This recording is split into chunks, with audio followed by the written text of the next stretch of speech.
मशाले जो हम तुम जलाए हुए हैं, अंधेरे बहुत तिलमिलाए हुए हैं, उन्हें खल रही है ये हिम्मत हमारी कि क्यों लोग परचम उठाए हुए हैं।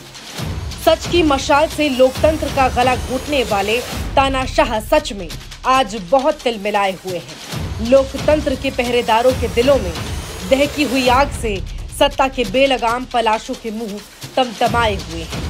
कांग्रेस के अधिवेशन से ठीक पहले रायपुर में कांग्रेस नेताओं के घर पर पड़े ईडी के छापे इसी ओर इशारा करते हैं। कांग्रेस अधिवेशन हिंदुस्तान के लोकतंत्र का ऐसा मंच है जिसने न केवल देश के लिए सबसे जरूरी आवाजों को एक सशक्त स्वर दिया है, बल्कि दुनिया को हिंदुस्तान की बड़ी ताकतों में से एक बनाने के लिए खाका भी रचा है। ये कांग्रेस अधिवेशन ही थे जिसने भारतीयों को एकजुट कर गुलामी की जंजीरों को काटने का मानसिक शस्त्र उपलब्ध कराया। ये कांग्रेस अधिवेशन ही थे जिसने ये तय किया कि हिंदुस्तान का रहनुमा हिंदुस्तान की जनता का मालिक न बनकर जनता का सेवक होगा।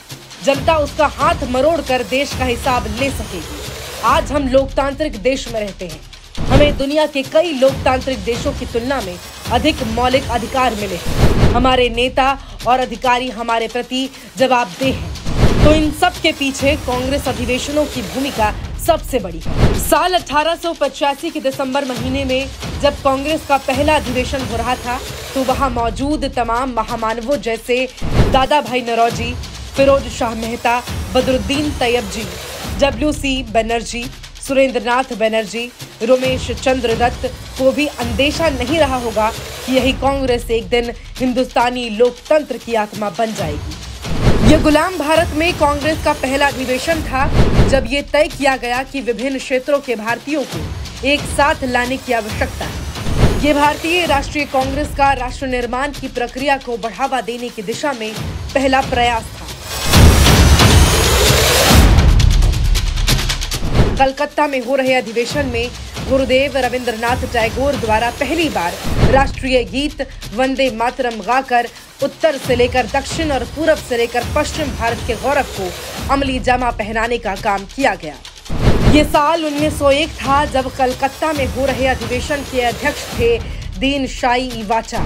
यही पहली बार गांधी जी कांग्रेस के मंच पर दिखाई दी। बंगाली समृद्धि और वहां के लोगों की एकता से खार खाए करजन ने 1905 में जब बंगाल के विभाजन का आदेश दिया तो पूरे देश में स्वदेशी और बहिष्कार आंदोलन का बिगुल बज गया।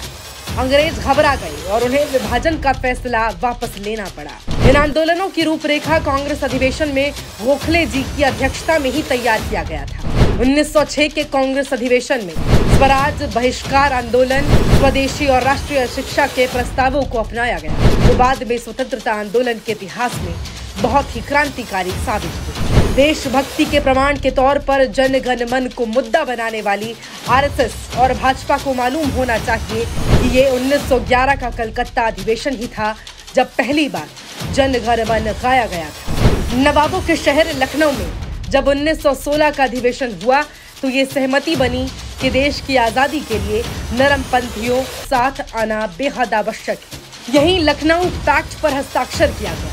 साल 1917 का कांग्रेस अधिवेशन देश की आधी आबादी यानी महिलाओं के लिए बेहद गौरवशाली रहा जब एनी बेसेंट को कांग्रेस का पहला अध्यक्ष बनाया गया। आज आजादी के 75 साल बाद भी कांग्रेस को छोड़कर किसी राष्ट्रीय पार्टी ने महिलाओं को अब तक अपना अध्यक्ष नहीं बनाया। ये साल 1919 का अमृतसर अधिवेशन था जब मोतीलाल नेहरू की अध्यक्षता में कांग्रेस ने खिलाफत आंदोलन को समर्थन देकर स्वतंत्रता आंदोलन के लिए जरूरी हिंदू मुस्लिम एकता की शुरुआत की। साथ ही द्वितीय विश्व युद्ध के धुओं में भारत की स्वाधीनता का अवसर भी तलाश लिया। लाला लाजपत राय की अध्यक्षता में हुए 1920 के विशेष अधिवेशन में महात्मा गांधी ने असहयोग संकल्प को आगे बढ़ाया। इसी साल के अधिवेशन में भाषाई आधार पर कांग्रेस की कार्य समितियों का फिर से गठन भी किया गया। वर्ष 1924 में बेलगाम कांग्रेस अधिवेशन की अध्यक्षता पहली बार महात्मा गांधी ने, जिसके बाद के अधिवेशनों पर भी महात्मा गांधी के मानववादी और अंत्योदय के दर्शन का प्रभाव रहा। साल 1925 के कानपुर अधिवेशन में सरोजनी नायडू के रूप में पहली भारतीय महिला और दूसरी महिला अध्यक्ष हुई। इस साल 1927 का मद्रास अधिवेशन था।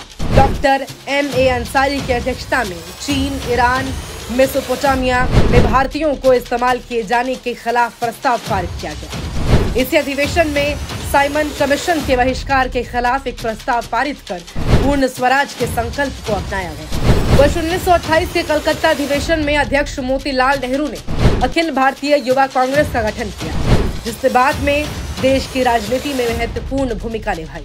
स्वतंत्रता आंदोलन को धार देने के लिए वर्ष 1929 के लाहौर अधिवेशन में पंडित जवाहरलाल नेहरू की अध्यक्षता में पूर्ण स्वराज का प्रस्ताव पारित किया गया, जिसके बाद पूर्ण स्वतंत्रता के लिए सविनय अवज्ञा आंदोलन की शुरुआत हुई।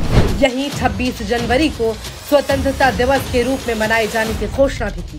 साल 1931 के कराची अधिवेशन में महात्मा गांधी को लंदन में होने वाले दूसरे गोलमेज सम्मेलन के लिए कांग्रेस का प्रतिनिधि नामांकित किया गया। इस अधिवेशन की अध्यक्षता लौह पुरुष सरदार वल्लभ भाई पटेल ने किया था। यही मौलिक अधिकारों और राष्ट्रीय आर्थिक कार्यक्रम पर संकल्प भी लिया गया। वर्ष 1934 के बॉम्बे अधिवेशन में डॉक्टर राजेंद्र प्रसाद की अध्यक्षता में समय की मांग के मुताबिक कांग्रेस के संविधान में संशोधन किया गया।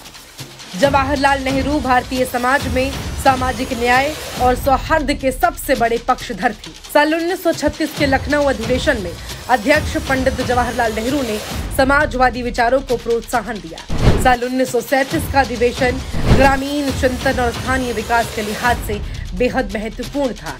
यह अधिवेशन नेहरू जी की अध्यक्षता में एक गांव फैजपुर में किया गया। 1938 के हरिपुरा अधिवेशन में जवाहरलाल नेहरू के नेतृत्व में राष्ट्रीय योजना समिति की स्थापना की गई। इस अधिवेशन की अध्यक्षता नेताजी सुभाष चंद्र ने की। 1939 और 1940 के अधिवेशनों के लिए गए निर्णय भी देश के लिए दूरगामी साबित हुए। साल 1941 से 1945 के बीच कोई अधिवेशन नहीं हो पाया, क्योंकि ये समय कांग्रेस द्वारा फूंके गए स्वतंत्रता के बिगुल का था। आंदोलन अपने चरम पर था। भारत छोड़ो आंदोलन के साथ ही क्रिप्स मिशन, वेवेल योजना और कैबिनेट मिशन जैसी संवैधानिक वार्ताओं का चरण था। साल 1946 में मेरठ अधिवेशन में जेबी कृपलानी की अध्यक्षता में महत्वपूर्ण प्रस्तावों पर चर्चा हुई। यह आजादी से पहले का आखिरी सत्र था। इसके बाद देश स्वतंत्र हो गया। स्वतंत्रता आंदोलन से लेकर आज तक के इतिहास में कांग्रेस के अधिवेशन देश के लिए बहुत महत्वपूर्ण रहे हैं। देश के लोकतांत्रिक मुद्दों पर मुखरता का विषय रहा हो या आम जन के अधिकारों की कवायद, यह अधिवेशन हमेशा देश को नई दिशा देते रहे हैं। तानाशाही और नफरत के बीच जब पिछले साल उदयपुर चिंतन शिविर के परिणाम स्वरूप देश के दक्षिण से उत्तर तक भारत जोड़ो यात्रा निकली, ये यात्रा अपने मुकाम को पाने में कामयाब रही। नफरत के शहर में मोहब्बत के खूब फूल खिले। डर, दहशत और दंगों के बल पर सत्ता में आई सरकार की चूलें हिल गई। नाउम्मीदी से बोझिल पूरे देश ने राहुल गांधी और कांग्रेस के रूप में उम्मीद की एक किरण देखी। अब उसी उम्मीद को अमली जामा पहनाने का जिम्मा रायपुर के अधिवेशन को है, जहां से निकले मानसिक विचार सत्ता के निर्मम शस्त्र से लोहा लेंगे। तानाशाह हुकूमत के संगीनों पर जनता लोकतंत्र का परचम फहराएगी। जो देश के बुनियाद हिला रहे हैं, उन्हें उनकी असली जगह पहुंचाएगी।